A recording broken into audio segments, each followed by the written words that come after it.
Drugs கல்ச்சரை இம்மீடியட்டா விற்கிறவங்களை குண்ட சட்டத்தில் அடைக்க சொல்லியிருக்கிறோம். கொச்சினில் ஒரு போதைப் பொருள் கடத்தல் வழக்கில் ஒரு 5 பேர் ஜாமீன் பெற்று ஜாமீன் ரிலாக்சேஷன் கேட்டாங்க.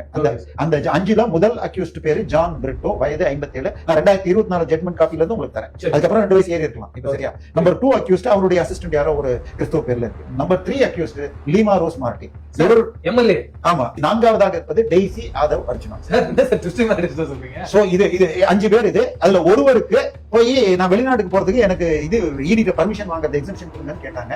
அதை கொடுத்த உடனே மீதி 4 பேரும் கேட்ட ஜட்மெண்ட் உங்களுக்கு அனுப்பிச்சிருக்கேன். நான் உங்களுக்கு ஸ்கிரீன்ஷாட் அனுப்புறேன். ஆச்சா, அதுக்கப்புறம் இப்ப நம்ம இருக்கிறது ஜூன் 4ஆம் தேதி. மே 26ஆம் தேதி மதுரையில் இடி 5 இடங்களில் ரெய்டு செய்தது.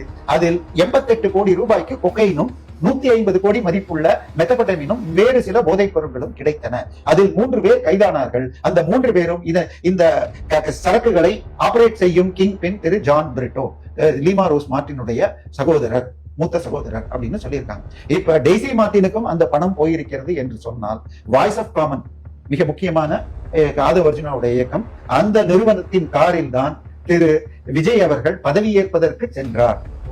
அச்சா, அதன் பிறகு தன்னுடைய சொந்த காரை இப்ப யூஸ் பண்றாரு. அச்சா, டெல்லியில் அவர் தங்கி இருந்த பொழுதும் பயன்படுத்தியது, அதாவது பிரதமரை சந்திப்பதற்கு அவருக்கு பிரதமர் அலுவலக கார் அனுப்பிச்சாங்க. அதாவது பிரதமர் அலுவலக கார்ல ஒரு 6 கார் மட்டும்தான் கடைசி வரைக்கும் போலாம். அதனால மத்த இடத்துக்கு அவர் டெல்லிக்கு போனதும் வாய்ஸ் ஆஃப் காமன் கார். இந்த வாய்ஸ் ஆஃப் காமன் கார் இந்த போதைப் பொருளுடன் கணக்கு இருக்கு என்று நிரூபிக்கப்பட்டால் பல்வேறு சிக்கல்கள் வரும். நீங்க திரு விஜய் அவர்கள் அங்கிருந்து வந்த அடுத்த 2-3 நாட்கள் அவருடைய பாடி லாங்குவேஜ் ரொம்ப வீக்காக, ஒரு சோர்வும் இருந்தது, தளர்வும் இருந்தது. சோ வாய்ஸ் ஆஃப் காமன் இந்த நிறுவனத்திற்குரிய முதலீடுகள் எல்லாமே, ஏன்னா கிட்டத்தட்ட இந்தியாவிலேயே மிக அதிகமாக தேர்தல் பத்திரம் என்று கேஷ் ஒயிட்ல கொடுத்தது இதுதான் ஃபியூச்சர் கேமிங் சொல்லி லாட்டரி மாட்டின். அதுல 539 கோடி திரிணாமுல் காங்கிரஸ் மேற்கு வங்காள ஆட்சிக்கும், 509 கோடி திமுகவிற்கும், 150 கோடி ஆந்திராவின் முன்னாள் அந்த அன்றைய ஆளுங்கட்சி திரு ஜெகன்மோகன் ரெட்டிக்கும், 100 கோடி பிஜேபிக்கும், 50 கோடி காங்கிரஸும் கொடுத்தாங்க.